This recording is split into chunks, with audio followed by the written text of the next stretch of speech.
देखो ये दो केस है, दो अलग अलग सर्किट का। एक है तुम्हारा चार्जिंग का और दूसरा है डिस्चार्जिंग का।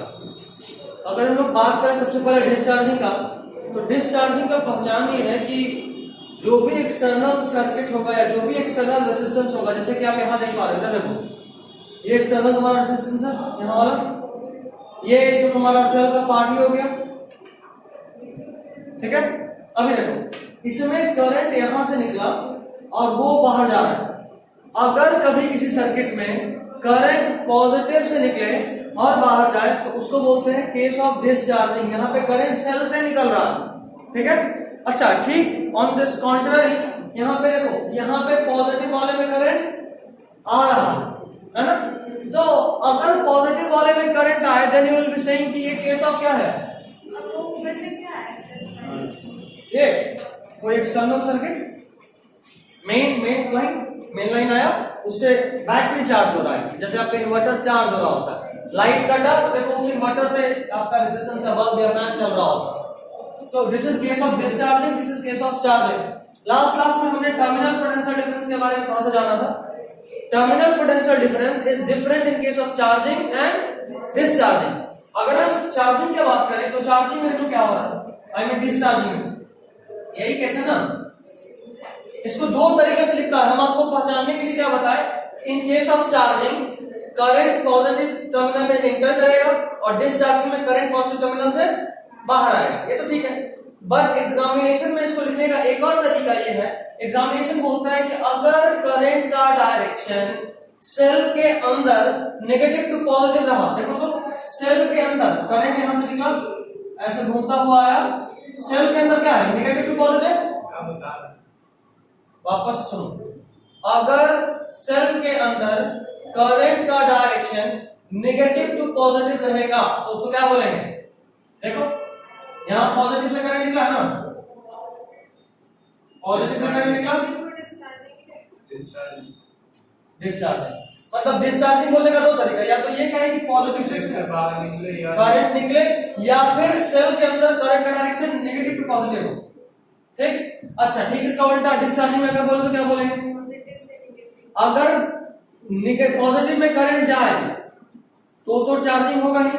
उसके अलावा अगर सेल के अंदर करंट का डायरेक्शन पॉजिटिव टू नेगेटिव है तो भी उसको क्या बोलेंगे, चार्जिंग, ठीक। कोई दिक्कत नहीं अभी तक। चलिए आगे बढ़ता हूं। टर्मिनल पोटेंशियल डिफरेंस मतलब आपको इस दो पॉइंट का पोटेंशियल डिफरेंस बताना है, याद है। टर्मिनल पोटेंशियल डिफरेंस यही था कि सेल के अंदर इस पॉइंट का आपको पोटेंशियल डिफरेंस बताना है, नहीं बोले थे वो ई के ये पूरा सेल है, और सिर्फ ई मतलब जहां पॉजिटिव और नेगेटिव टर्मिनल जो वहां का बताना हो उसको ईएमएफ बोलेंगे। जरा लास्ट क्लास में पढ़े भी थे लोग कि अगर एक्सटर्नल सर्किट से रेजिस्टेंस 0 हो जाए, करंट फ्लो ना करे तो TPD is equal to EMF होता है, याद आ रहा है, ठीक है। चलिए एक बात पूछना था, बोलो। बता रहे थे क्लोज सर्किट में करंट 0 कैसे कुछ बता रहे हैं। क्लोज सर्किट में करंट 0 मैंने नहीं बताया था, मैंने बताया कि अगर आप यहाँ पे एक वोल्ट मीटर लगाते हैं ना, लास्ट लेक्चर में जो रिकॉर्ड है तो बताओ यार, सब ना मैसेज में क्या बोल रहे थे या क्लास के बाद एक बार पूछ लेना, ठीक है।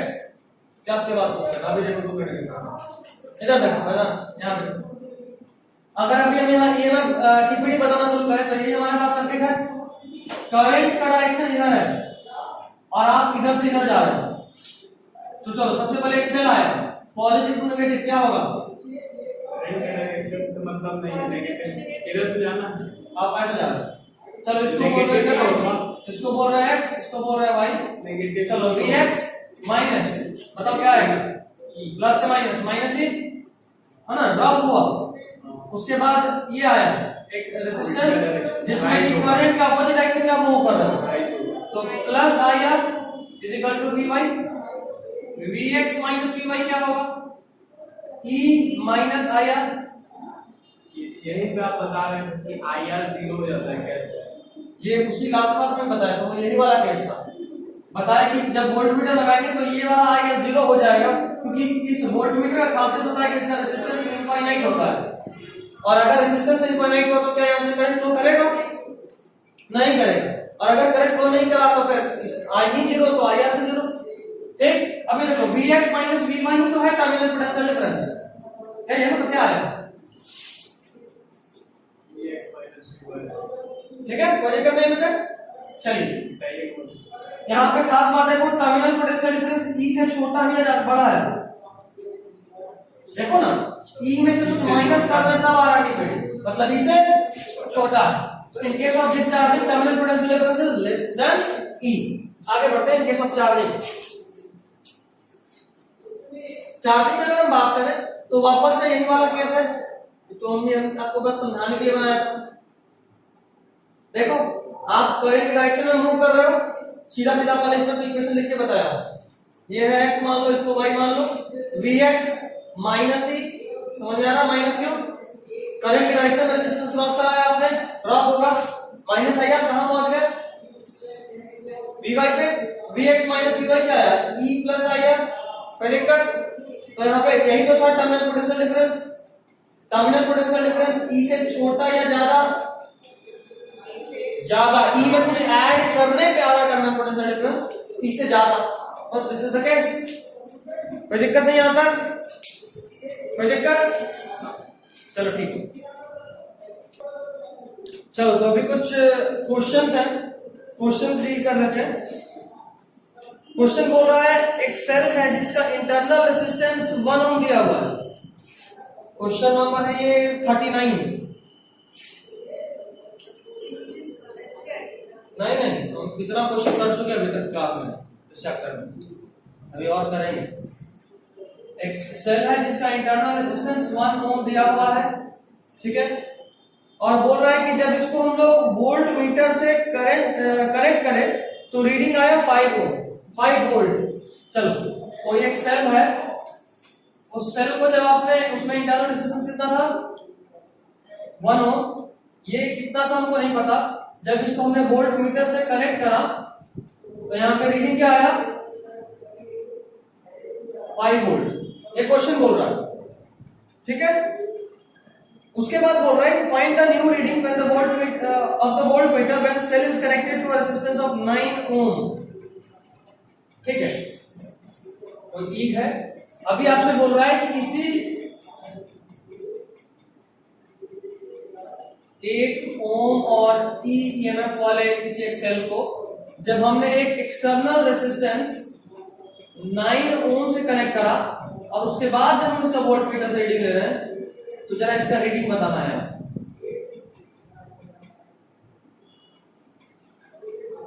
ठीक है, यही आपका क्वेश्चन। नहीं बता पाया, नहीं पता है तो क्यों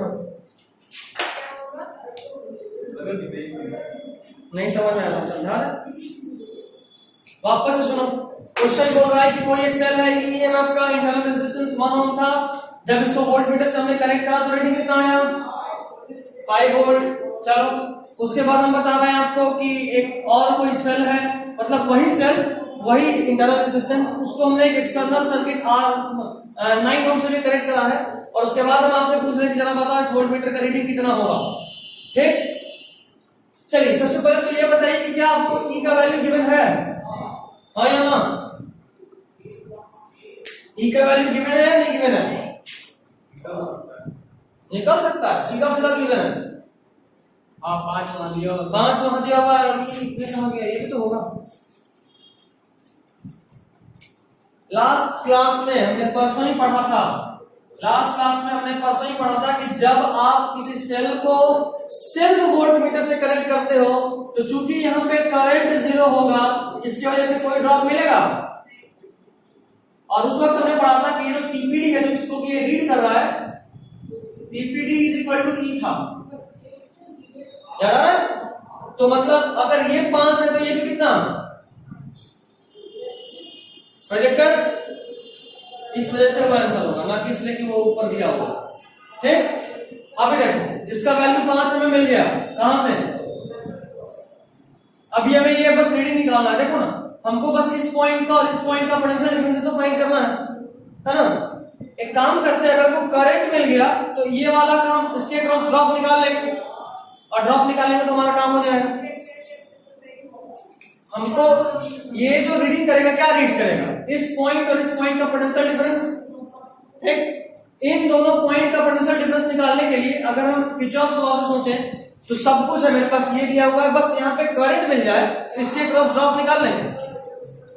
किरचॉफ लॉ ये जो लिखा था ना, Vx इज ड्रॉप और राइज और केस, वही किरचॉफ लॉ। ठीक, तो अगर हमें करंट मिल गया तो हम इसके क्रॉस ड्रॉप निकाल लेंगे, और अगर इसके क्रॉस ड्रॉप निकाल लिया तो हम इस दोनों के क्रॉस ड्रॉप निकाल लेंगे किरचॉफ लॉ से, मेरा काम हो जाएगा। कोई दिक्कत? करके निकाल। करंट लाइन कहां से? V is equal to I R होता है, पता है, मतलब I is equal to V by R. V का वैल्यू दिया हुआ कितना, और ये दोनों सीरीज में है या पैरेलल में? सीरीज में। देखो एक एंड दोनों का डायरेक्टली सेम पोटेंशियल पे है। ठीक, तो कितना हो टोटल, कितना आ गया करंट, मतलब इस सर्किट में करंट कितना है, यहां से निकला। ठीक, कल यही बता रहे थे, मेन उसका डाउट यही था, यही डाउट था कल मेन साइड में, सीरीज पैरेलल कैसे देखते। देखो वापस से बता, सीरीज पैरेलल जज करने का सिंपल तरीका ये है कि दो रेसिस्टर तभी पैरेलल में होगा जब उसका दोनों एंड सेम पोटेंशियल पे। देखो इसका एक एंड यहां पे है, इसका भी एक एंड यहां पे, मतलब सेम पोटेंशियल हो गया, एक एंड दोनों का, दूसरा एंड देखो दोनों का सेम पोटेंशियल पे है, तो ये दोनों पैरेलल हो। ठीक, अब ऐसा कैसे देखो सीरीज वाले में, सीरीज वाले में क्या होता है, एक एंड मान लो ये ए पॉइंट है, ये बी पॉइंट है और ये सी पॉइंट। इस रेजिस्टर के लिए सोचो, एक एंड ए पे, दूसरा एंड बी पे। ठीक, इसके लिए सोचो एक बी पे और दूसरा सी पे। इन दोनों में सिर्फ एक पॉइंट है जो दोनों का सेम है, एक एकदम अलग और एक सेम, ऐसा हो तो बोलते हैं। अभी यहां देखो, ये वाला पॉइंट मान लो ए, ये वाला बोलो बी और ये वाला बोलो सी। देखो इसका एक सी पे, एक ए पे, इसका देखो एक ए पे एक बी पे, तो वो सीरीज वाला केस ऐसे समझते हैं। यही सेम चीज, सेम कंसेप्ट आप कैपेसिटर में भी यूज कर सकते हो, सेम ही आएगा। सीरीज पैरेलल ऐसे ही जज करते हैं एक्चुअली। तो चलो देखो, हमको करंट में मिल गया, हमको अब क्या चाहिए, आपको बस इस पॉइंट से इस पॉइंट पे जाना है ना, घूम के। इसका दो तरीका हो सकता है, इस पॉइंट से इस पॉइंट जाने का दो तरीका, या तो आप ऐसे जाइए या आप ऐसे जाइए, कैसे भी जाइए, हम दोनों से जाके दिखा रहे हैं। ठीक, आंसर सेम ही आएगा। देखो यहां से, देखो यहां से करंट निकला, ये पॉइंट है, मान लो उसको बी हटा दें, ये वाला मान लो ए है और ये वाला पॉइंट मान लो सी है। हम वी ए से स्टार्ट करें, इस ऊपर से जा रहे, ऊपर से जा रहे, इस वाले पास ऊपर से जब जा रहे हो आप, तो कुछ नहीं है, सीधा क्या मिला 4.5 होगा। करंट के डायरेक्शन में आपको ड्रॉप मिलेगा कि करंट इधर ही मूव कर रहा है, करंट डायरेक्शन ये है ना। चलो drop minus 0.5 into 9 is equal to VB. VA minus VB कितना है, हाफ इंटू 9, 4.5 हो गया। तो क्या मिल गया, ये यही रीड करेगा कितना। चलो ये तो ठीक है, ऊपर से नीचे से देखते हैं, नीचे से देखते हैं क्या होता है। आप इधर मूव कर रहे हो है ना, करंट इधर है, आप उसके ऑपोजिट में मूव करो, बट कोई फर्क नहीं पड़ता। सेल को वीए से स्टार्ट करो, सेल क्रॉस करे, क्या होगा माइनस, सेल का कितना था 5 वोल्ट, प्लस से माइनस गया इसलिए -5। करंट के ऑपोजिट डायरेक्शन में क्या मिलेगा, करंट इंटू रेजिस्टेंस, करंट कितना इंटू रेजिस्टेंस 1, कहां पहुंच गए। चलो VA माइनस VB, ये माइनस उधर जाके प्लस होगा और ये 0.5 उधर जाके माइनस होगा। कोई दिक्कत, समझ के बाद क्यों कर रहे थे, यही हम एक्चुअली समझाना चाहते हैं कि आप किसी भी रास्ते जाइए, बस आपको पहुंचना है, आंसर उतना ही आएगा। मतलब अभी देखो, इन दोनों को ध्यान से देखोगे तो एक कंप्लीट लूप वाला केस बताया था, यहां से ऐसे घूम जाकर कंप्लीटली यहीं पहुंचेगा तो नेट 0 होगा। याद आ रहा है? देखो तो इसके वजह से क्या मिला है, ड्रॉप 4.5 का। आगे आओगे यहाँ पे कितने का ड्रॉप मिलेगा, क्योंकि करंट डायरेक्शन नहीं है। 0.5 का, 4.5 और 0.5 कितना, 5। और यहाँ देखो माइनस से प्लस, मतलब राइज मिलेगा 5 का। तो जब यहाँ पहुंचे तो नेट कितना हो गया, 0। समझ में आ रहा था? तो कंप्लीट लूप में जितना ड्रॉप होता है उतना ही राइज होता है। लेकिन जब आप एक पार्ट का सोचते हो तो जहां से स्टार्ट किए जहां पहुंचना है उसके बराबर कर दो, आंसर आ जाएगा, चाहे किसी भी रास्ते आप जाओ,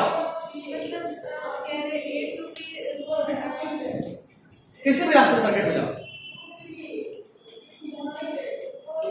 फिर उसमें भी तो 0 आना चाहिए ना। किसमें? सिंगल पार्ट हो जाएगा किसी एक पार्ट में। कंप्लीट लूप में 0 होता है, कंप्लीट लूप में 0 होता है, पार्ट में 0 नहीं पॉइंट पे होता। जब निकालेंगे मतलब समझे? तो जैसे ए पे है तो ए पे निकालना, मतलब पूरा सर्किट जब एक पे वापस हाँ तब 0 होगा। हाँ बी से स्टार्ट किए बी पे पहुंच गए तब 0, समझे? ऐसे ठीक नहीं, तब 0 नहीं आएगा। जहां से स्टार्ट किए वहीं पहुंचे, कंप्लीट लूप में 0 होता है। पार्ट लूप में कैसे सॉल्व करते हैं, ठीक है? क्वेश्चन लिख लियो तो लिखो जल्दी, साथ साथ लिख भी लेना था। क्वेश्चन नंबर 40, क्वेश्चन नंबर 40 ये क्या बोल रहा है? बोल रहा है current of 1 ampere is flowing from positive to negative terminal inside the cell. कुछ कहना चाहता है ये, कुछ कहना चाहता है ये। बोल रहा है कि किसी भी सेल के अंदर, किसी सेल के अंदर किधर से किधर, किसी सेल के अंदर पॉजिटिव टू नेगेटिव टर्मिनल पे एक 1 एम्पियर का करंट फ्लो कर रहा है। इसका ईएमएफ दिया हुआ है 4.5 और बोल रहा है कि इधर से इधर इंटरनल इनसाइड द सेल ऐसे करंट है, आउटसाइड जैसे भी हो बट इनसाइड किधर से किधर है, पॉजिटिव टू नेगेटिव। और कितना करंट, 1 एम्पियर। इससे कुछ कहना चाहता है इनसाइड द सेल, जो कुछ बताया अभी हम थोड़ा पहले भी आपको बताए थे। चार्जिंग और डिस्चार्जिंग में बोलने का एक और तरीका था इनसाइड द सेल करंट का डायरेक्शन बताना, तो वही बताना चाह रहा है। उससे तुमको फिर सिर्फ इतना सोचना है टर्मिनल पोटेंशियल डिफरेंस का वैल्यू E माइनस IR होगा कि E प्लस IR होगा। पहला वाला केस में माइनस था फिर प्लस हुआ था, और पहला वाला केस हमने डिस्चार्जिंग का पढ़ा था, दूसरा वाला चार्जिंग का था, ठीक है? देखते हैं। इंटरनल रेजिस्टेंस दिया हुआ 0.5 ओम। चलो यहाँ पे उसका इंटरनल रेजिस्टेंस बना दें। कितना दिया हुआ ये, क्या? हम इसका पिक भेज देंगे, वहां से क्वेश्चन लिख लेना, ठीक है? पिक भेज देंगे, वहां बना हुआ भी मिल जाएगा तुमको दोबारा से। नहीं, बाकी सबको लंबा लंबा लिखवाना। अभी चूंकि उतना लंबा लिख के टाइम वेस्ट क्यों करना? नहीं, वो उतना ही क्वेश्चन ही था, वो उतना ही क्वेश्चन ही था। ऐसा क्वेश्चन आता है? हाँ, बहुत सिंपल सिंपल क्वेश्चन, अभी सॉल्व करेंगे तो देखना। उसके बाद बोल रहा है find out potential difference of negative terminal while the potential of positive terminal is 10 volt. चलो ये बोल रहा है कि 10 वोल्ट है पॉजिटिव टर्मिनल, ठीक है? और नेगेटिव का पोटेंशियल पूछा है, नेगेटिव का पोटेंशियल कितना होगा ये उसने पूछ रखा है। चलिए अभी आपको अच्छे से पता है कि अगर आप पॉजिटिव टू नेगेटिव का बात कर रहे हैं, मतलब देखो ध्यान से ड्राइंग करके समझ में आ रहा है, पॉजिटिव में इंटर कर रहा है, केस कौन सा है? पॉजिटिव में करंट इंटर कर रहा है, केस कौन सा, चार्जिंग का या डिस्चार्जिंग का? चार्जिंग का। हाँ, तो it is case of charging. दिया वाला है 10 वोल्ट वहां पे। हाँ, बोल रहा है कि बताया आपको नेगेटिव पोटेंशियल का बताना वैल्यू, अगर पॉजिटिव पोटेंशियल का वैल्यू 10 वोल्ट दिया हुआ है, जो भी दिया उसको ब्लैक से लिखे हैं, जो भी नहीं दिया उसको ब्लू से लिख रहे हैं। अभी तक घर में हम सॉल्यूशन क्वेश्चन में कलर चेंज कर रहे हैं, अभी भी कर रहे हैं। Question is from black colour, solution कोई और कलर होगा बट ब्लैक नहीं यूज कर रहे, ठीक है? चलिए, तो केस किसका ये? चार्जिंग का। और अगर चार्जिंग का केस है तो हमको पता है terminal potential difference is equal to E plus IR। कोई दिक्कत? अच्छा, ये R कौन सा है? इंटरनल रेजिस्टेंस ना, ठीक है? अच्छा, टीपीडी का वैल्यू क्या होता है? V positive minus V negative is equal to E plus I R. यही है? कोई दिक्कत है बेटा? कुछ एक्स्ट्रा बताया नहीं? E का वैल्यू आपको क्या हुआ है? हाँ, इस सेल का ईएमएफ 4.5 वोल्ट दिया हुआ है, ठीक है?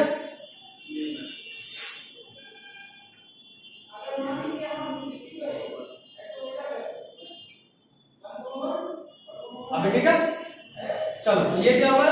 I का वैल्यू 1, R का वैल्यू 0.5 और V पॉजिटिव भी दिया हुआ है। अभी V नेगेटिव नहीं निकल जाएगा, निकालो फटाफट। चलो हम भी निकाल देते हैं। ये आएगा 0.5, ये 5 हो गया, 5 वोल्ट। देखो, ठीक है। 10 minus V negative is equal to 5, तो इसको इधर लेके जाओ, इसको इधर लेके जाओ। V negative is equal to 5। जानते हो यहाँ ब्लंडर कहाँ होता है? ज्यादा तेज बनता तो लगता है कि अच्छा ये जो सेल है ना, ये पोटेंशियल डिफरेंस क्रिएट करता है। और कितने का पोटेंशियल डिफरेंस क्रिएट कर रहा है? 4.5 का। लगा था कि क्या? हाँ, टीपीडी का वैल्यू लग रहा। हाँ, लग रहा है कि टीपीडी नहीं, ये तो ईएमएफ दिया हुआ है। तो 4.5 का डिफरेंस क्रिएट करेगा, लगता है कि अच्छा इधर 10 है तो पक्का इधर कितना होगा? तभी 4.5 का डिफरेंस क्रिएट होगा। बट देखो, इसीलिए सब सिंपल, बहुत सिंपल क्वेश्चन है। ये कितना प्यार से आपको वीडियो बनवा सकता है, आपको समझ में भी नहीं आएगा। समझे? तो ये गलती नहीं करना। हो गया?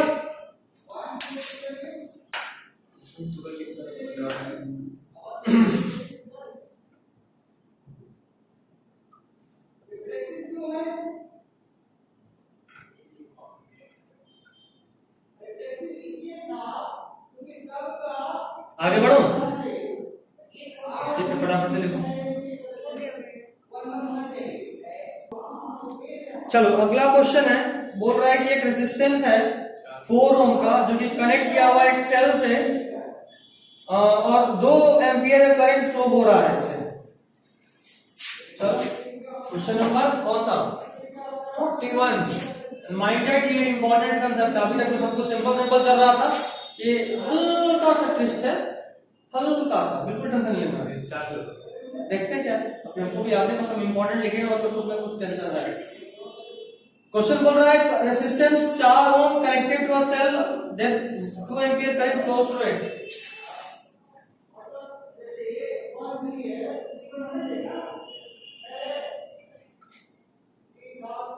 सेल का वैल्यू दिया हुआ है?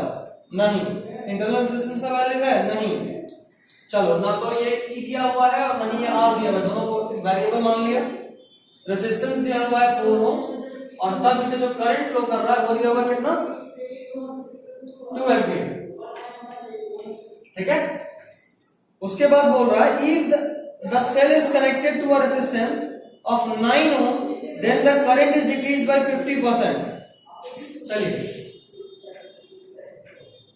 ऐसे करते हैं। नाउ ये जो केस है इसको बस बदल देते हैं, बाकी सब सेम रहेगा बिना किसी टेंशन के। ये है स्मॉल r, ये है E, और ये है 9 ओम। एंड क्वेश्चन सेज कि अगर इसको 9 ओम से कनेक्ट कर रहे हो, तब ये जो करंट है कितना हो जा रहा है? 50% रिड्यूस हो रहा है। तो पहले 2 था, तो अब कितना हो गया? इंटरनल रेजिस्टेंस बदल गया, सेम ही है। R तो लिखा हूं, स्मॉल r तो लिखा हूं, ठीक है? पूछ रहा है find out current through the cell if its terminals are directly connected.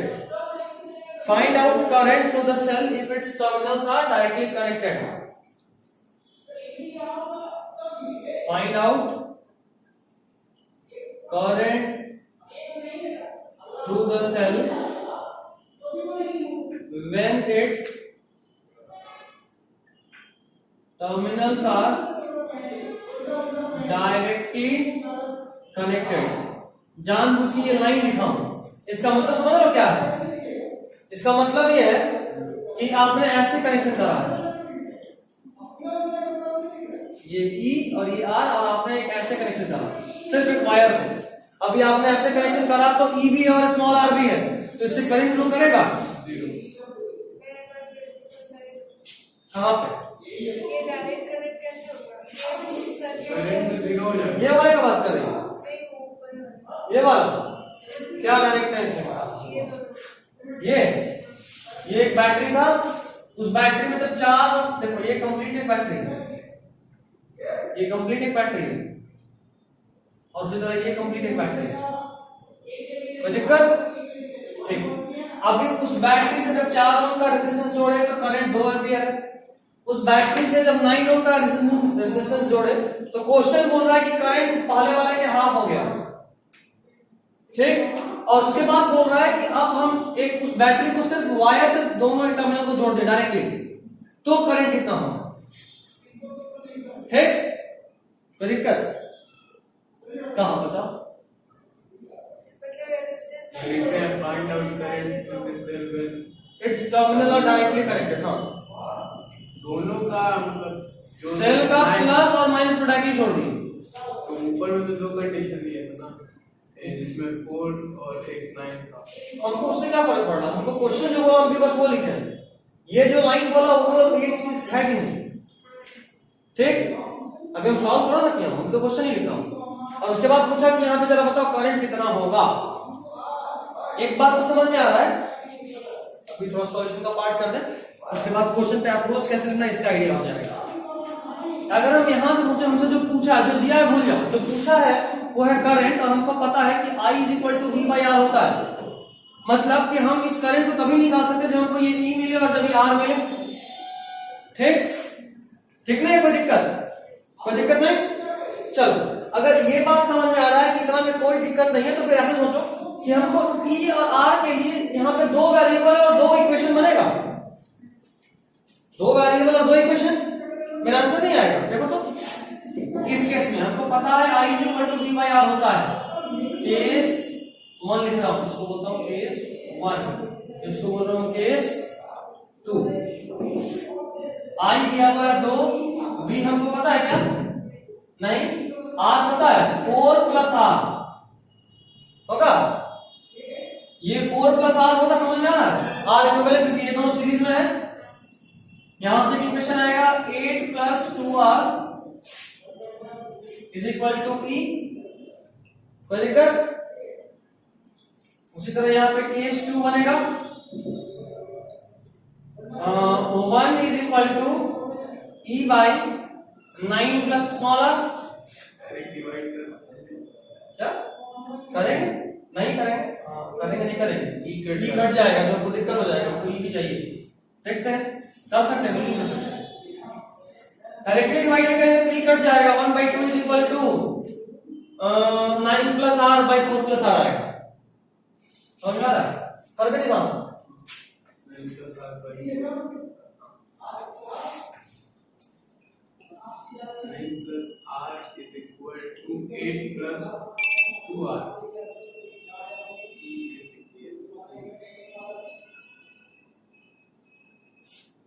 जाएगा? हाँ, वो तो समझ में आ रहा है। तो क्या आएगा? 2 = ये ऊपर, 4 plus अब यहां से R का वैल्यू नहीं आ जाएगा।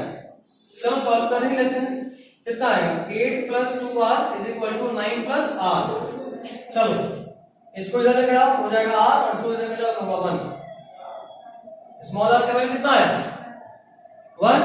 इसी में पुट करते हैं, पुट करो जरा। 1 = E/10।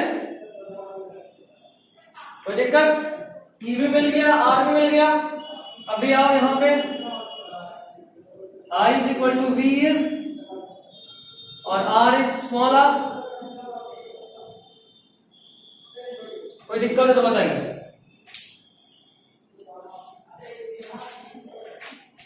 V के बदले E, V के बदले V के बदले E क्यों लिख रहे हैं? क्योंकि इस क्वेश्चन में जो पोटेंशियल डिफरेंस है वो E के बराबर नहीं आ रहा है। यहाँ पे पोटेंशियल का सिर्फ एक ही सोर्स है ना। ये क्वेश्चन में दिया हुआ है क्या? ये बात कि पोटेंशियल डिफरेंस यहाँ पे E के बराबर है। नहीं, ऐसे जो हम लोग जो सोच रहे थे, दिमाग में पिछले वाला क्वेश्चन से कॉन्ट्राडिक्ट कर रहा होगा। हर पॉइंट पहला कलर आता है। वही तो कर है कि पिछले वाले क्वेश्चन से तुम्हारा कॉन्ट्राडिक्ट कर रहा होगा, लग रहा है कि अच्छा सर यहाँ पे 4.5 लिया था लेकिन टीपीडी तो 5 आ रहा था।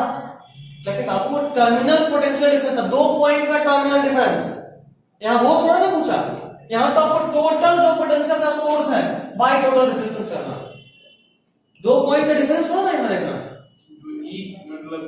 जो टीपीडी है ना वो हर 2 पॉइंट, जैसे इन 2 पॉइंट में टीपीडी कितना होगा,